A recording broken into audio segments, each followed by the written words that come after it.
في 6 من شهر يونيو عام 2011،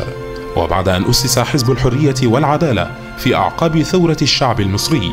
أجريت أول انتخابات لاختيار أمانة الحزب بالمحافظة في رسالة واضحة إلى اعتماد الحزب آليات الديمقراطية والشورى في اختيار قياداته. تلك الانتخابات التي أسفرت عن اختيار حسين إبراهيم أمينا للحزب بالمحافظة، والمهندس بسام بحر أمينا عاما مساعدا وأمينا للتنظيم والعضوية بالمحافظة، وعاطف أبو العيد أمينا للإعلام،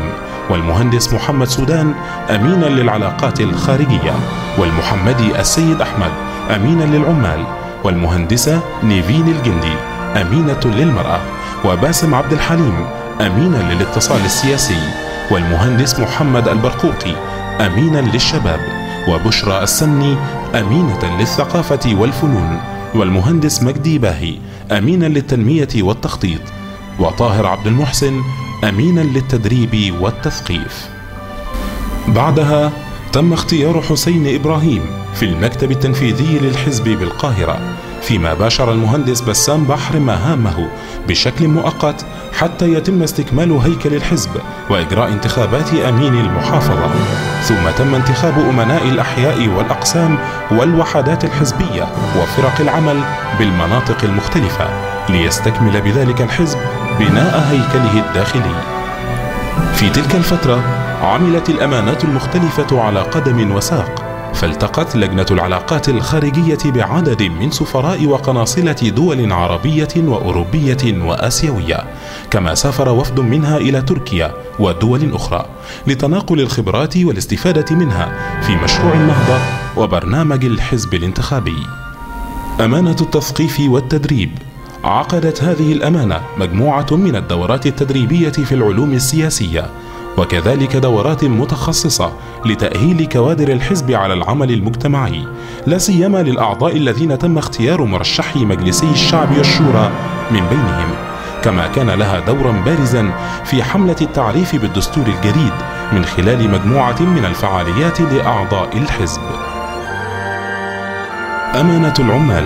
كانت حاضرة وبقوة في المشكلات العمالية والإضرابات التي شهدتها المحافظة في القطاعات المختلفة، لتساهم في حل المشكلات وعودة العمال إلى أعمالهم، كما حدث في شركات البلاستيك وأكبا، وعدد من شركات الغزل والنسيج، وشركة المياه والغاز الطبيعي، فضلا على مشكلات هيئة النقل العام والتي كانت قد توقف عملها ليومين متواصلين في المحافظة وتوقفت خطوط النقل. ولم يقتصر عمل أمانة العمال على حل المشكلات فقط، بل سارعت لعقد دورات تدريبية وتأهيلية لرفع كفاءة العمال وثقافتهم النقابية.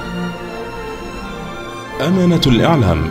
اهتمت في المقام الأول بتغطية وتسويق أعمال الحزب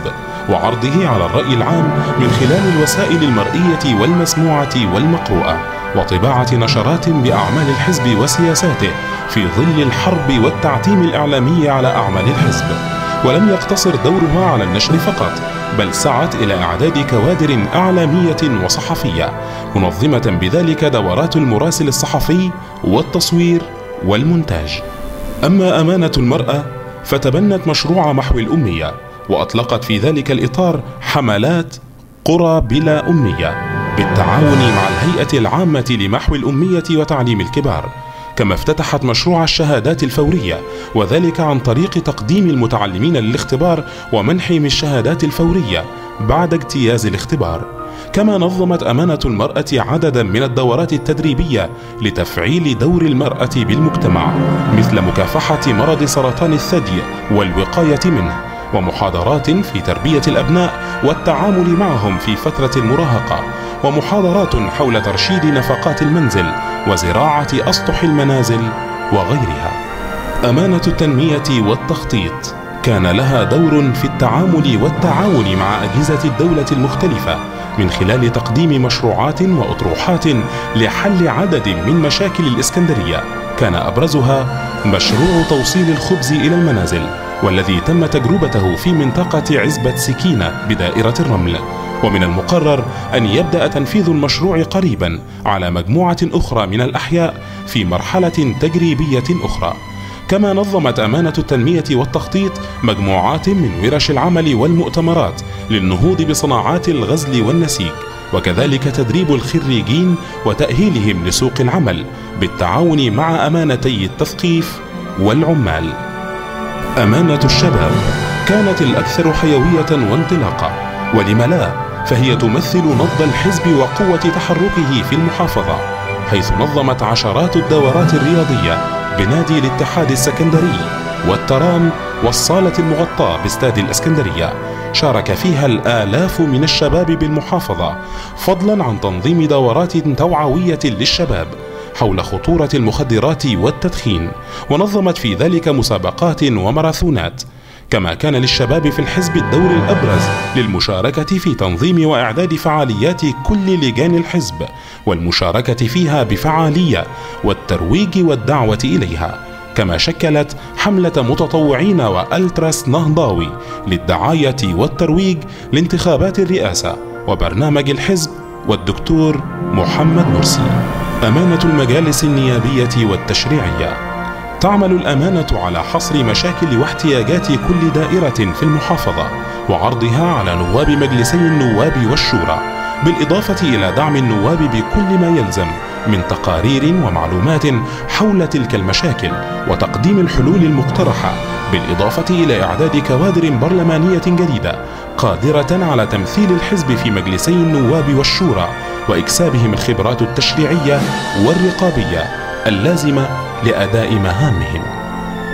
الأعمال الخدمية لم تتوقف طوال العام، احتكت فيها وحدات الحزب وأماناته بالملايين من أبناء الإسكندرية، واستفاد من خدماتها عشرات الآلاف، حيث تم تنظيم مئات من القوافل الطبية في التخصصات الطبية المختلفة، وتدشين حملات التطعيم ضد مرض شلل الأطفال، فضلا عن تنظيم مؤتمر لمناقشة أزمة تردي خدمات التمريض بالمستشفيات وقلة عدد العاملين في المجال. كما نظمت الوحدات الحزبية أكثر من 1500 معرض خيري للسلع الغذائية ومئات المعارض للأدوات المدرسية،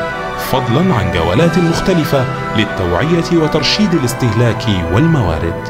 وبانتخاب أمين الحزب الجديد تصبح أمانات المحافظة وهيكل الحزب بالإسكندرية مكتملا ينتظر الشعب المصري منه الكثير بعد أن حمله الأمانة واختاره من بين عشرات التوجهات والأفراد ليحقق طموحاته. وبقي على الحزب وأفراده أن ينتبهوا إلى أن زمن الراحة قد انتهى، وأنه من أراد الراحة ترك الراحة. حزب الحرية والعدالة أسسه الإخوان المسلمون لكل المصريين.